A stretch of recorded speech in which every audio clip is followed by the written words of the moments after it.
नमस्कार दोस्तों, स्वागत है आप सभी का हमारे इस अपना स्कूल विकेश यूट्यूब चैनल पर। आज हम बात करने वाले हैं सीईटी 2026 लेवल 12 लेवल 12 के ऊपर बात करने वाले हैं। इसकी बड़ी खबर यह है कि इसका जो ऑफिशियल सिलेबस है इसमें क्या नया अपडेट हुआ है। इसकी जो सीनियर सेकेंडरी स्तर की जो एग्जाम लगेगी अब सीईटी 2026 की, तो वह किस स्तर पर लगेगी, उसमें किस प्रकार का पैटर्न है, परीक्षा एग्जाम का पैटर्न क्या रहने वाला है, इस पर पूरी चर्चा करने वाले हैं। तो वीडियो के एंड तक जरूर बने रहे, जिससे कि कोई भी जरूरी जो जानकारी है वो आपसे छूटे नहीं। इसलिए वीडियो को एंड तक जरूर देखें। तो चलिए दोस्तों, शुरू करते हैं आज का हमारा यह वीडियो।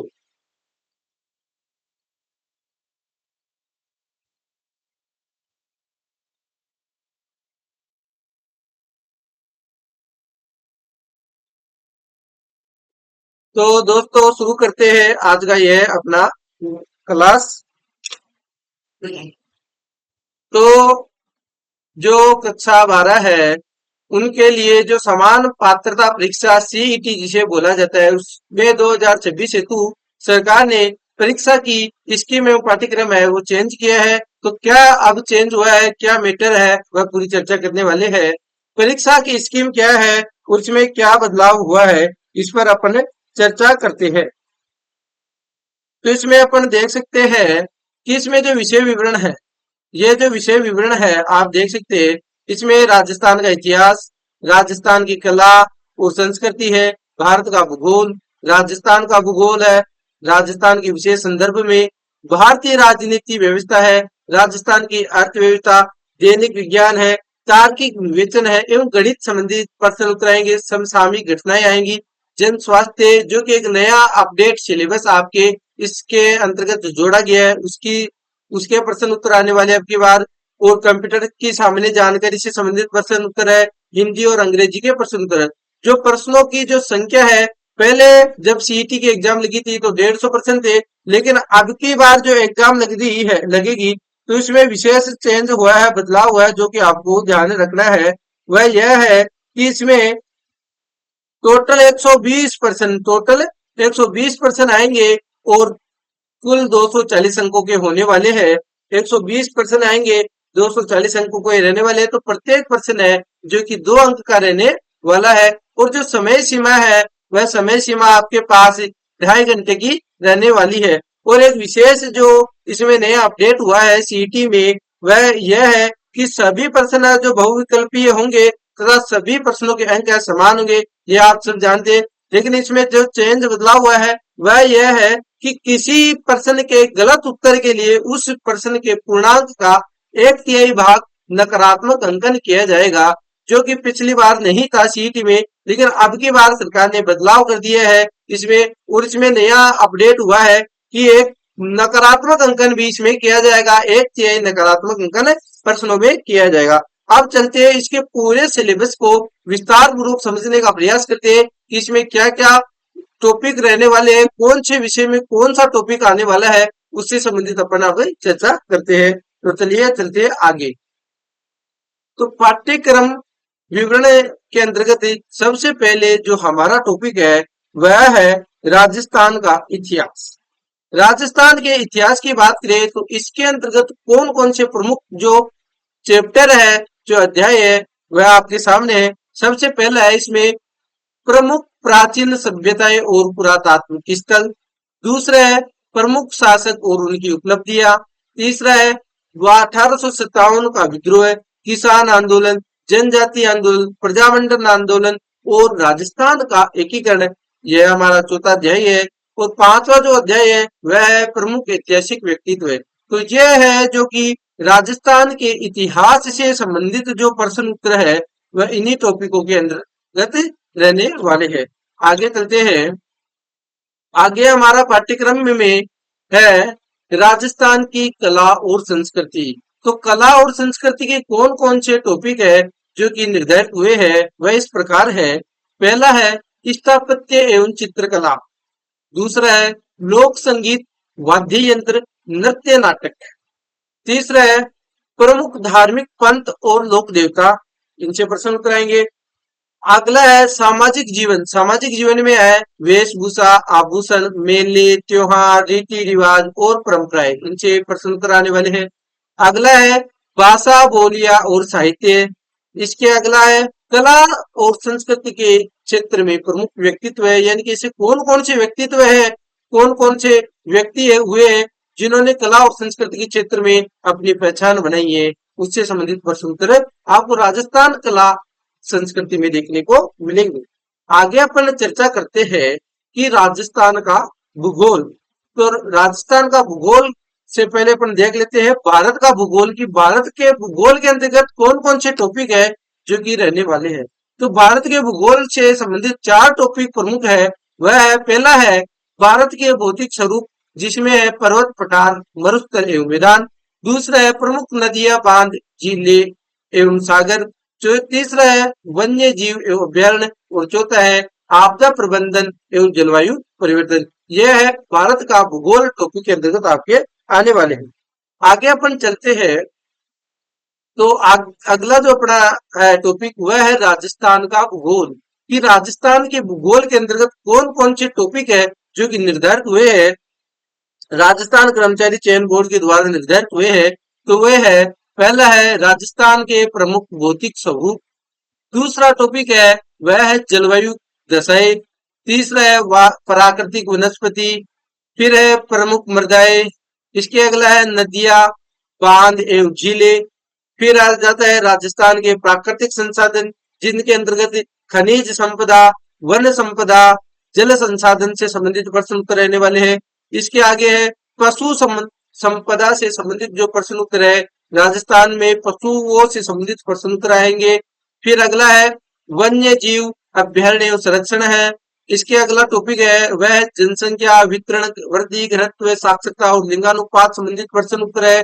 फिर है प्रमुख जनजातियां। प्रमुख जनजातियां राजस्थान में कौन कौन सी जनजातियां निवास करती है, इनसे संबंधित प्रश्न उत्तर आएगा। और अगला टॉपिक है वह है राजस्थान में पर्यटन, कि राजस्थान में पर्यटन की दृष्टि से कौन कौन सी स्थान महत्वपूर्ण है, उनसे संबंधित प्रश्न उत्तर आएंगे। ठीक है, तो ये हो गया अपना राजस्थान का भूगोल। आगे चलते हैं। आगे अब देखते हैं पाठ्यक्रम विवरण में क्या है। तो अगला जो है वह है राजस्थान के विशेष संदर्भ में, राजस्थान के विशेष संदर्भ में राजनीतिक व्यवस्था, कि भारतीय राजनीतिक व्यवस्था वह कैसी रहने वाली है, वह भी है राजस्थान के विशेष संदर्भ में आपसे पूछा जाएगा। तो इसमें पहला जो टॉपिक है वह निर्धारित हुआ है कि भारतीय संविधान की प्रकृति, यानी कि संविधान की प्रकृति कैसी है, उस पर प्रश्न उत्तर हो सकता है। आगे है प्रस्तावना, यानी कि जिसे उद्देशिका बोला जाता है, वह मौलिक अधिकार एवं राज्य के नीति निर्देशक तत्व है। यह प्रमुख टॉपिक रहने वाला है। ठीक है, आगे है भारतीय राजनीति व्यवस्था। इसके अंतर्गत आपको अध्ययन करना है राष्ट्रपति, प्रधानमंत्री एवं मंत्री परिषद, संसद, उच्चतम न्यायालय, निर्वाचन आयोग, इससे संबंधित आपको अध्ययन करना है। तीसरा टॉपिक है वह है राजस्थान की राजनीति एवं प्रशासनिक व्यवस्था, कि राजस्थान की जो राजनीति किस प्रकार की है, वहां की प्रशासनिक व्यवस्था कैसी है, इसके बारे में अध्ययन करना है। तो इसके अंतर्गत प्रमुख टॉपिक है वह है राज्यपाल, मुख्यमंत्री, राज्य विधानसभा, उच्च न्यायालय, राजस्थान लोक सेवा आयोग, राज्य निर्वाचन आयोग, राज्य सूचना आयोग, राज्य मानवाधिकार आयोग, राज्य मुख्य सचिव, जिला प्रशासन। फिर अगला जो नया टॉपिक है वह स्थानीय स्वशासन एवं पंचायती राज। स्थानीय स्वशासन एवं पंचायती राज से संबंधित प्रश्न उत्तर होने वाले हैं, जिसमें पंचायती राज की क्या भूमिका है, पंचायती राज किस प्रकार से काम करता है राजस्थान में, उसकी संरचना कैसी है, इनसे संबंधित विविध प्रश्न उत्तर आपको देखने को मिलेंगे। आगे अपन चर्चा करते हैं पाठ्यक्रम विवरण में राजस्थान की अर्थव्यवस्था, कि राजस्थान की अर्थव्यवस्था में कौन कौन से प्रमुख टॉपिक है जो कि जुड़े हुए हैं। तो इसमें पहला टॉपिक है वह है राज्य के विकास में उद्योग, कृषि, पशुपालन एवं खनिज क्षेत्र की भूमिका, कि इनकी क्या भूमिकाएं है, उनसे संबंधित प्रश्न उत्तर आ सकता है। अगला टॉपिक है वह है राजस्थान की अर्थव्यवस्था की विशेषताएं और समस्याएं कौन कौन सी होती है, उन पर प्रश्न उत्तर हो सकता है। अगला है राज्य की आय एवं बजट की अवधारणा, यानी राज्य की कितनी आई है, इसका बजट की अवधारणा क्या है, उस पर प्रश्न उत्तर होगा। फिर है हस्तशिल्प उद्योग, बेरोजगारी और सूखा और अकाल, यानी कि हस्तशिल्प उद्योग से संबंधित प्रश्न उत्तर, बेरोजगारी, सूखा और अकाल से संबंधित प्रश्न उत्तर आपको देखने को मिलेंगे। फिर है राजस्थान में विभिन्न कल्याणकारी योजनाएं, कौन कौन सी कल्याणकारी योजनाएं और अधिनियम है जो कि राजस्थान सरकार चालू कर रही है, और विकास संस्थाएं, लघु उद्यम एवं वित्तीय संस्थाएं, पंचायती राज संस्थाओं की ग्रामीण विकास में क्या भूमिका है, इनसे संबंधित विविध प्रकार के प्रश्न उत्तर होंगे। फिर अगला टॉपिक है वह है महात्मा गांधी राष्ट्रीय ग्रामीण रोजगार गारंटी अधिनियम, जिसे शॉर्ट में मनरेगा बोला जाता है, उससे संबंधित प्रमुख प्रश्न उत्तर हो सकता है। यह टॉपिक तो बहुत ही ज्यादा इंपोर्टेंट रहने वाला है सीटी 2024 में। फिर आगे है विकसित भारत रोजगार एवं आजीविका के लिए गारंटी मिशन ग्रामीण, जिसे वीबीजी ग्राम जी बोला जाता है, जी राम जी, वीबीजी राम जी बोला जाता है। यह टॉपिक है, यह भी अभी जुड़ा है, तो ये क्या है, नया टॉपिक है, इस पर भी बहुत ही ध्यान देना है और इस पर भी पूरा अपन को याद करना है सिलेबस। आगे अपन चलते हैं, तो अगला पाठ्यक्रम विवरण की बात करें तो दैनिक विज्ञान, दैनिक विज्ञान से संबंधित कौन कौन से टॉपिक है जो कि हमारे रहने वाले हैं, उस पर चर्चा कर लेते हैं। तो दैनिक विज्ञान में पहला जो टॉपिक है वह है भौतिक एवं रासायनिक परिवर्तन, ऑक्सीकरण एवं अपचयन अभिक्रिया उत्प्रेरक। दूसरा टॉपिक है धातु अधातु एवं इनके प्रमुख यौगिक, सामान्य जीवन में प्रयुक्त महत्वपूर्ण यौगिक। तीसरा टॉपिक है वह है कार्बन तथा कार्बन के महत्वपूर्ण यौगिक, हाइड्रोकार्बन, कार्बन के अपरूप, क्लोरोफ्लोरोकार्बन, जिसे फ्रियोन के नाम से भी जाना जाता है। अगला है सीएनजी, बहुलक, साबुन एवं अपमार्जित, इनसे संबंधित प्रश्न उत्तर रहने वाले हैं दैनिक विज्ञान में। फिर है चौथा टॉपिक है वह है प्रकाश का परावर्तन एवं इसके नियम, प्रकाश का वर्ण विक्षेपण, लेंस के प्रकार, दृष्टि दोष तथा उनका निवारण। फिर है अंतरिक्ष एवं सूचना प्रौद्योगिकी, भारत का अंतरिक्ष अनुसंधान कार्यक्रम कैसा है, उनमें क्या क्या बदलाव हो रहे, उनसे संबंधित प्रश्न होंगे। आगे है आनुवांशिक, आनुवांशिक से संबंधित सामान्य शब्दावली, मेंडल के आनुवांशिकता के नियम, गुणसूत्रों की संरचना, न्यूक्लिक अम्ल, प्रोटीन संश्लेषण का केंद्रीय सिद्धांत, मनुष्य में लिंग निर्धारण, ये टॉपिक है।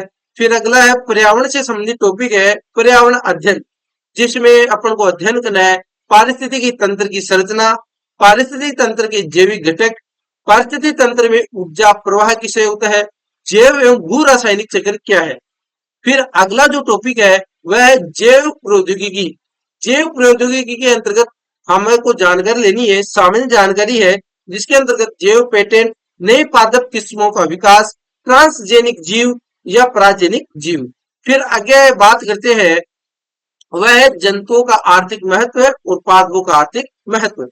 अगला जो टॉपिक है वह है रक्त समूह, रक्त समूह, रक्ताधान, आरक्षकारक, रोगाणु तथा मानव स्वास्थ्य, कुपोषण तथा मानव स्वास्थ्य, मानव रोग कारण एवं निवारण। तो यह टॉपिक है जो कि दैनिक विज्ञान के अंतर्गत राजस्थान कर्मचारी बोर्ड द्वारा निर्धारित किए गए हैं। आगे बात करते हैं, आगे है तार्किक विवेचन एवं गणित, तार्किक विवेचन एवं गणित में कौन कौन से टॉपिक है जो कि सरकार द्वारा निर्धारित हुए हैं, उनमें चर्चा कर लेते हैं प्रमुख टॉपिकों पर। तो वह है पहला है रक्त संबंध, दूसरा है संख्या श्रेणी, तीसरा है अक्षर श्रेणी, चौथा है घड़ी संबंधी, पांचवा कैलेंडर, छठवा लघुत्तम समाप्रत्यय एवं महत्तम समाप्रत्यय, औसत लाभ हानि प्रतिशत, साधारण ब्याज, चक्रवृद्धि ब्याज, अनुपात, समानुपात।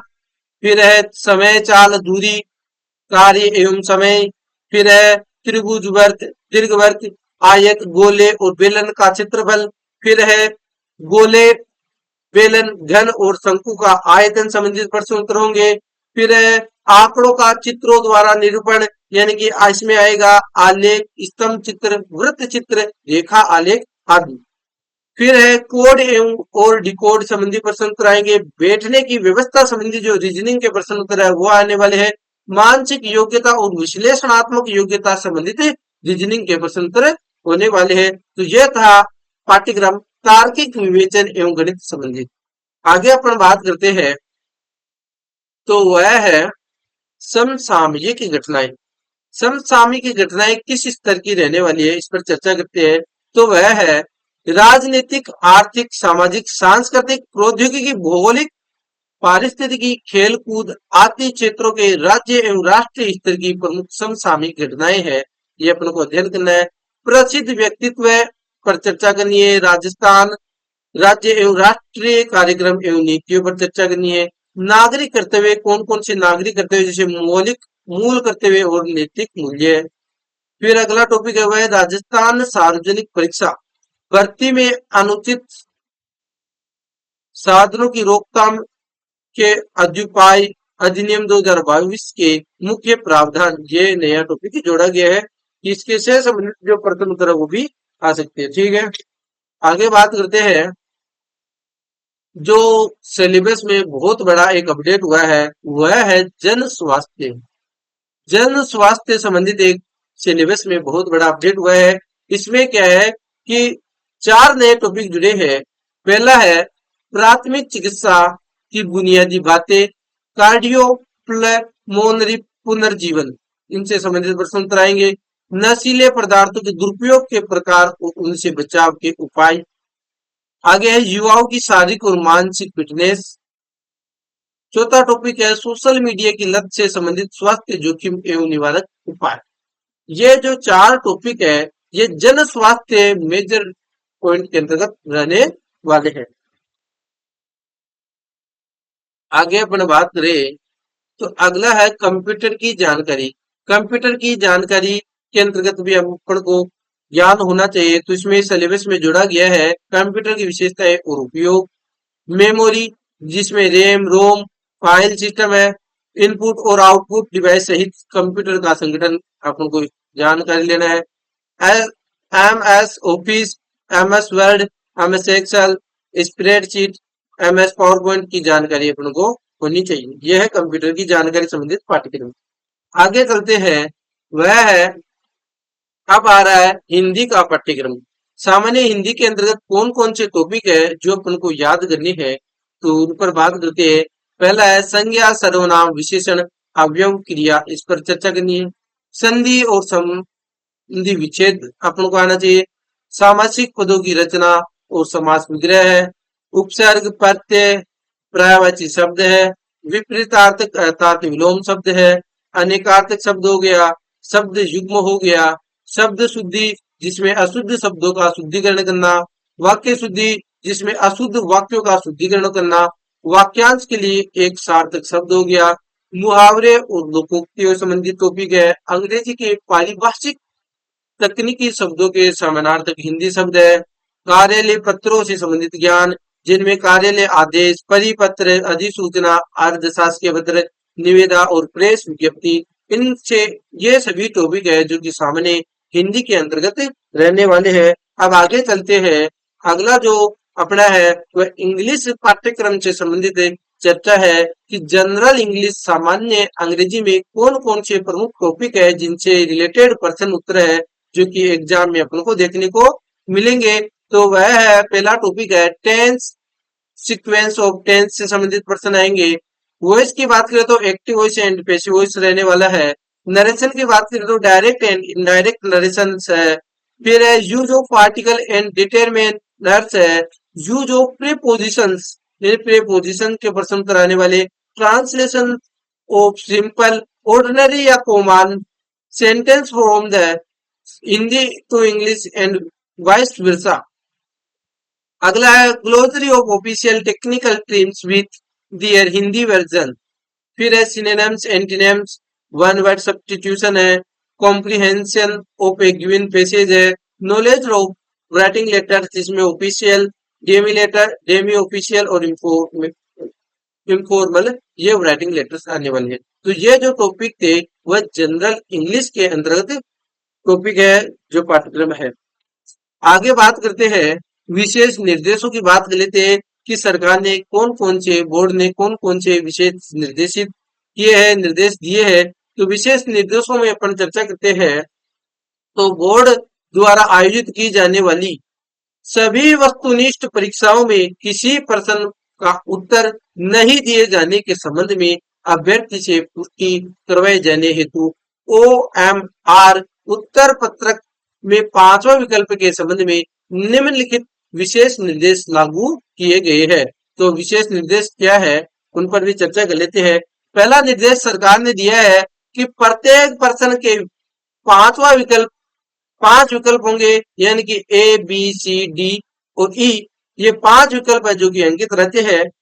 उनमें से अभ्यर्थी को केवल एक विकल्प को नीले बॉल पेन से गहरा गोल उत्तर पुस्तिका में सही उत्तर दर्शाने हेतु करना होगा। ठीक है। दूसरा निर्देश है, प्रत्येक प्रश्न के लिए विकल्पों में से केवल एक विकल्प भरना आवश्यक होगा। फिर है, यदि अभ्यर्थी द्वारा किसी प्रश्न को हल नहीं किया जाता है तो उसके लिए 5वां विकल्प ई को गोला करना होगा। यदि 5 विकल्पों में से किसी को भी गहरा नहीं किया जाता है तो ऐसे 10% प्रश्नों तक प्रत्येक प्रश्न के 1/3 अंक घटाए जाएंगे। ठीक है। तो आपको ये विशेष ध्यान रखना है कि भाई यदि आपको कोई प्रश्न उत्तर नहीं आ रहा है, यदि आप उस प्रश्न को छोड़ना चाहते हैं तो आप ई को गोला कर सकते हैं। यदि आप उसको गोला नहीं करोगे, यदि 10% प्रश्न ऐसे होंगे जिनमें आप कोई भी विकल्प का चुनाव नहीं करोगे तो आपके पूरे प्रश्नों में से 1/3 अंक काट ले जाएंगे प्रति 10% अंकों पर प्रश्नों पर। फिर बात करते हैं, प्रश्न पत्र हल करने के बाद अभ्यर्थी को यह सुनिश्चित करना होगा कि उसने प्रत्येक प्रश्न का एक गोला गहरा भर दिया है। इस हेतु निर्धारित समय के बाद अभ्यर्थी को 10 मिनट का अतिरिक्त समय दिया जाएगा। यानी कि जो आपको 10 मिनट का जो अतिरिक्त समय दिया जाता है वह इसीलिए होता है कि आप उस OMR शीट में कोई भी ऐसा प्रश्न ना छूट गया हो जिसमें आपने कोई गोला ना भरा हो, इसलिए ही 10 मिनट का अतिरिक्त समय आपको बोर्ड द्वारा निर्धारित किया जाता है। जिस अभ्यर्थी द्वारा 10% से अधिक प्रश्नों को किन्हीं 5 गोलों में से गहरा नहीं भरने पर उसे अयोग्य किया जाएगा। यथार्थ यदि कोई ऐसा अभ्यर्थी जो 10% से अधिक प्रश्नों को बिना किसी में भी गोला किए छोड़ देता है तो उसे क्या है, अयोग्य घोषित कर दिया जाएगा। बोर्ड द्वारा उसे अयोग्य घोषित कर दिया जाएगा। इसलिए विशेष निर्देशों का आप विशेष रूप से ध्यान रखें, उनका जरूर पालन करें। तो आज की जो हमारी जो ये कक्षा थी पाठ्यक्रम विवरण की, वह यहीं पर समाप्त होती है। आज हमने इस क्लास में CET 2026 लेवल 12 अर्थात 12th level senior secondary level जिसे बोला जाता है उसके संबंधित पाठ्यक्रम की पर अपन ने चर्चा की है कि उसमें नया अपडेट क्या हुआ है, कौन कौन से टॉपिक है, परीक्षा का पैटर्न है वो पूरा का पूरा बदल दिया गया है, नकारात्मक अंकन भी शामिल कर दिए गए, प्रश्नों की संख्या 120 है, अंक है 240 और समय 2.5 घंटा निर्धारित किया गया है। तो आपको विशेष ध्यान रखना है इन सभी बातों का। और यदि आपको यह कक्षा अच्छी लगी है, एजुकेशनल लगी है, तो आप इस वीडियो को, इस क्लास को लाइक करें। और यदि आपको कोई भी पाठ्यक्रम संबंधित बात यदि समझ में नहीं आई है तो आप हमसे पूछ सकते हैं कमेंट करके। और यदि आप हमारे चैनल पर नए हैं तो हमारे चैनल को आज ही जरूर सब्सक्राइब कर ले, क्योंकि इसी तरह के एजुकेशनल वीडियोज है, एजुकेशनल क्लासेस है, वो आपके लिए हम फ्री में उपलब्ध कराते रहते हैं। तो आज के लिए इतना ही। धन्यवाद। जय हिंद, जय भारत।